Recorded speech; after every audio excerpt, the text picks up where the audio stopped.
সম্প্রতি স্বরাষ্ট্রমন্ত্রী জনাব সালাউদ্দিন আহমেদের একটি ভিডিও ভাইরাল হয়েছে। তিনি একটি থানায় গিয়ে কি বলছেন সেটি নিয়ে শুরু হয়েছে আলোচনা সমালোচনা। আমাদের প্রধানমন্ত্রী তারেক রহমান গতকাল প্রধানমন্ত্রী নির্বাচিত হবার পরে প্রথম শ্বশুর বাড়ি সিলেট এলাকায় গেলেন। সেটির উপরে কিছু কথা বলবো এবং ইউরোপীয় আইনজীবী সমিতির পক্ষ থেকে বাংলাদেশের প্রধানমন্ত্রী তারেক রহমানকে একটি চিঠি লেখা হয়েছে। এই বিষয়গুলো নিয়ে আজকে আলোচনা করব। শেষ পর্যন্ত সাথে থাকবেন।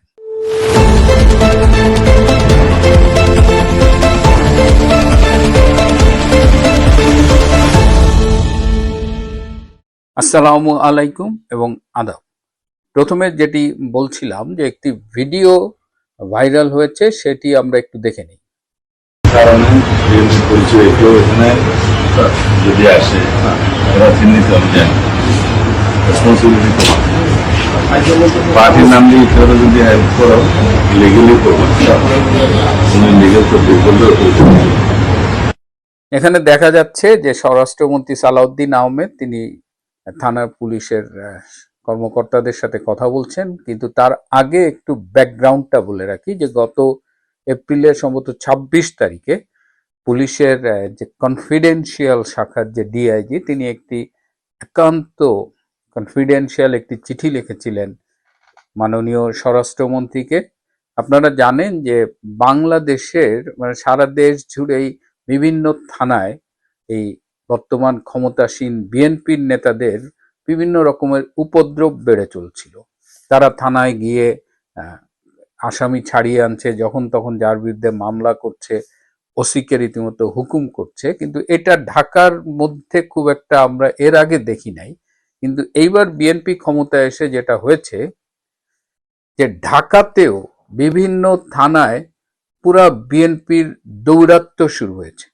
অনেক থানায় গিয়ে দেখা গেছে যে ওসির চেয়ারে বিএনপির স্থানীয় নেতা বা বিএনপির কোনো মাস্তান নেতা সেখানে বসে আছে এবং সে সেখানে বসে থানার বিভিন্ন কার্যক্রম নিয়ন্ত্রণ করছে, বিশেষ করে আসামি ধরা, ছাড়ানো, আবার সালিশ বসানো থানার মধ্যে বিভিন্ন কার্যক্রম করছিল যেটা আইন দ্বারা পারমিটেড না। তো পুলিশের পক্ষ থেকে অত্যন্ত বিনয়ের সাথে খুবই পরিশীলিত ভাষায় একটি চিঠি লেখা হয়েছিল মাননীয় স্বরাষ্ট্রমন্ত্রীর কাছে যে তারা আসলে এই অবস্থায় ঠিকমতো কাজ করতে পারছিলেন না, দায়িত্ব পালন করতে পারছিলেন না। তো তারা একটা পরিত্রাণের জন্য বিনয়ের সাথে অনুরোধ করেছিল। তো তার প্রেক্ষিতে স্বরাষ্ট্রমন্ত্রী নিজে একটি থানায় গিয়ে পরিস্থিতি দেখতে গিয়েছেন এবং তিনি সেখানে গিয়ে বিভিন্ন বিএনপির নেতাদের দেখতে পেয়েছেন এবং এক পর্যায়ে তিনি বলতে বাধ্য হয়েছেন যে বিএনপির লোকজনের তদবির যদি শুনতে হয় তাহলে যদি সেটা লিগালি করে, মানে তিনি এটা বলতে বাধ্য হয়েছে। এখন তিনি যে বলেছেন এই যে বিএনপির কোনো নেতার কোনো তদবির থাকলে সেটা যদি লিগালি হয় তাহলে সেটা রেসপন্ড করতে, আর না হলে রেসপন্সিবিলিটি থানার ওসির, এটা নিয়েই সমালোচনা হচ্ছে যে কেন বিএনপিকে থানায় যেতে হবে, বিএনপি নেতা থানায় গিয়ে রেসপন্সিবল বা কোনো লজিক্যাল তদবির করছে কিনা। এই কথাটা নিয়ে সমালোচনা এই কারণে যে স্বরাষ্ট্রমন্ত্রী তো দেশের স্বরাষ্ট্রমন্ত্রী, তিনি সবার কথা বলবেন। এই থানা বিএনপি নেতাদের যাওয়া, সেখানে পুলিশদের প্রভাবিত করা, এই টোটাল বিষয় নিয়ে এই স্বরাষ্ট্রমন্ত্রীর কাছে আমরা আরো একটু কঠোর একটা অবস্থান আশা করেছিলাম। আর ঢাকার ভেতরে তো উনি তাও গেছে, ঢাকার বাইরে কিন্তু যে খবরগুলো আমরা পাই খুবই মাজুল অবস্থা। একেবারে থানা সম্পূর্ণ স্থানীয় বিএনপি কোথাও কোথাও জামাতের নিয়ন্ত্রণে চলে গেছে। তো এটার ফলে পুলিশ একদিকে যেমন দায়িত্ব পালন করতে পারছে না, তেমন আরেকদিকে সমস্যা হলো দেশের আইন শৃঙ্খলা পরিস্থিতি কিন্তু যথেষ্ট অবনতি হচ্ছে। আগে ইনুসের আমলে তো খুবই খারাপ অবস্থা ছিল, নবনির্বাচিত সরকারের আমলে ধারণা করা হচ্ছিল পরিস্থিতির একটু উন্নতি হবে, কিন্তু লুটতরাজ, হত্যা, ধর্ষণের যে পরিসংখ্যান আমরা দেখছি এবং সামাজিক যোগাযোগ মাধ্যমে যেসব ভিডিও আমরা দেখছি তাতে কিন্তু মনে হচ্ছে বাংলাদেশের আইন শৃঙ্খলা পরিস্থিতি খুবই অ্যালার্মিং। সো এই অবস্থায় স্বরাষ্ট্রমন্ত্রীর কাছে আমরা একটা স্ট্রং স্ট্যান্ড আশা করি। বিএনপি থানায় গেলে তাকে লিগাল ইলিগালের বিষয় না, বিএনপি একজন নাগরিক হিসেবে থানায় যাবে, স্থানীয় ক্ষমতাসীন দলের নেতা হিসেবে গিয়ে তিনি থানায় প্রভাব খাটাবে, এটা তো আমরা আশা করি না। যাই হোক, গতকাল আমাদের মাননীয় প্রধানমন্ত্রীর জন্য একটি ভালো দিন ছিল। তিনি শ্বশুর বাড়ি গিয়েছেন জামাই হিসেবে, তার সাথে আমাদের আহ, প্রধানমন্ত্রী সহধর্মিণী আমাদের ছোট বোন ডাক্তার জুবাইদাও গিয়েছিলেন। সেখানে তিনি কর্মব্যস্ত সময় কাটিয়েছেন এবং ভীষণ বৃষ্টির মধ্যেও পড়েছিলেন দেখলাম। যে তো সেখানে তিনি অনেকগুলো ভিত্তিপ্রস্তর স্থাপন করেছেন, অনেক অনেক কিছুই করেছেন। সেখানে আবার শেখ হাসিনার আমলে শুরু করা এবং সম্প্রতি শেষ হওয়া প্রকল্প তিনি উদ্বোধন করেছেন এবং এক পর্যায়ে তিনি বলেছেন যে আমরা খাদ্যে যে স্বয়ং সম্পূর্ণতা অর্জন করেছি সেটা ধরে রাখতে হবে। লোকজন বলা বলি করছে এই যে খাদ্যে স্বয়ং সম্পূর্ণতা আমরা অর্জন করেছি, এটা আমরা কিভাবে অর্জন করেছি, কার আমলে অর্জন করেছি, সেটি নিয়ে মাননীয় প্রধানমন্ত্রী তারেক রহমান হয়তো আর একটু বিস্তারিত বললে জনগণ খুশি হতো যে কার আমলে কার নেতৃত্বে বাংলাদেশ খাদ্যে স্বয়ং সম্পূর্ণতা অর্জন করেছিল। এবং এইবার যে খবর আমরা পাচ্ছি কৃষকের যে পরিমাণ টাকা খরচ হচ্ছে ধান উৎপাদনে, তার চেয়ে অনেক কমে তাকে ধান বিক্রি করতে হচ্ছে। তারপরে বিভিন্ন জায়গায় বিভিন্ন প্রতিকূল আবহাওয়া, বন্যা এসবের খবরও আসছে। সুতরাং খাদ্যের স্বয়ংসম্পূর্ণতার যে একটা দৃষ্টান্ত স্থাপন করে গিয়েছিলেন আমাদের একাধিকবারের নির্বাচিত প্রধানমন্ত্রী জননেত্রী শেখ হাসিনা, তো সেটি ধরে রাখা বর্তমান সরকারের জন্য কতটা সম্ভব হবে সেটা কিন্তু দেখবার বিষয়। It's a big challenge for him. সবশেষে আরেকটি কথা বলছিলাম যে গত ফেব্রুয়ারি থেকে এপ্রিল পর্যন্ত আমরা বাংলাদেশে একটা নতুন ট্রেন্ড দেখেছি যে বিভিন্ন জেলা বারের নির্বাচনে আওয়ামীপন্থী আইনজীবীদের অংশগ্রহণ করতে দেওয়া হচ্ছে না এবং এক এক জায়গায় এক একটা লেম এক্সকিউজ দেখানো হচ্ছে। কোথাও বলছে ওরা ফ্যাসিস্টের দোসর, কোথাও বলছে যে তারা নির্বাচন করতে পারবে না, গায়ের জোরে অনেকখানি চাপিয়ে দিচ্ছে।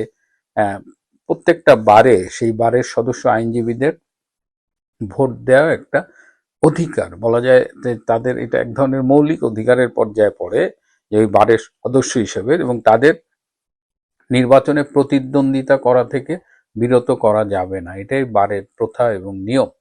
কিন্তু এইবার বিএনপি এই বিশেষ করে ফেব্রুয়ারি থেকে, তার আগে বিভিন্ন বারে আওয়ামীপন্থী আইনজীবীদের জয়ের সংবাদে তারা মোটামুটি বলা যায় যে ভয়ই পেয়েছে। এবং তার সর্বশেষ হলো যে ঢাকা বারের যে নির্বাচনটা হলো সেখানে আওয়ামীপন্থী আইনজীবীদের অংশগ্রহণ করতে দেওয়া হয়নি এবং সেখানে ভোট প্রদানের হার মেবি 35% মতো হয়েছে। অধিকাংশ আইনজীবী সেখানে ভোট দেয়নি এবং কয়েকজন সেখানে ভোট দিতে গিয়ে অভিনব প্রতিবাদ জানিয়েছেন। তারা ব্যালট পেপারে এই নির্বাচন সম্পর্কে নির্বাচন মানি না এবং নানা ধরনের কমেন্টস করেছেন। স্ক্রিনে আপনারা দেখতে পাচ্ছেন একজন আইনজীবী আমাকে পাঠিয়েছেন যে তিনি ব্যালট পেপারে এগুলো লেখে সেটা ব্যালট বাক্সে জমা দিয়েছেন। তো এই যে খুব একটা কথা খুব বলা হয় যে স্বাধীন বিচার ব্যবস্থার জন্য প্রয়োজনীয় হলো একটি স্বাধীন শক্তিশালী বার। তো বার কাউন্সিল যদি এরকম গায়ের জোরে মানে এক অংশকে নির্বাচনের বাইরে রেখে তারা নিজেদের নেতা ঘোষণা করছে, বলা যায় নিজেরা নেতা নির্বাচিত হচ্ছে, তো সেইখানে তো এই দুর্বল, পক্ষপাত দুষ্ট এবং অগণতান্ত্রিক এবং ত্রুটিপূর্ণ নির্বাচিত এই বার তো আসলে স্বাধীন বিচার ব্যবস্থা গড়ার ক্ষেত্রে অন্যতম প্রধান অন্তরায়। কিন্তু এই যে বারের এই আকাম কুকাম, এটা কিন্তু শুধু বাংলাদেশের ভেতরে থেমে নেই।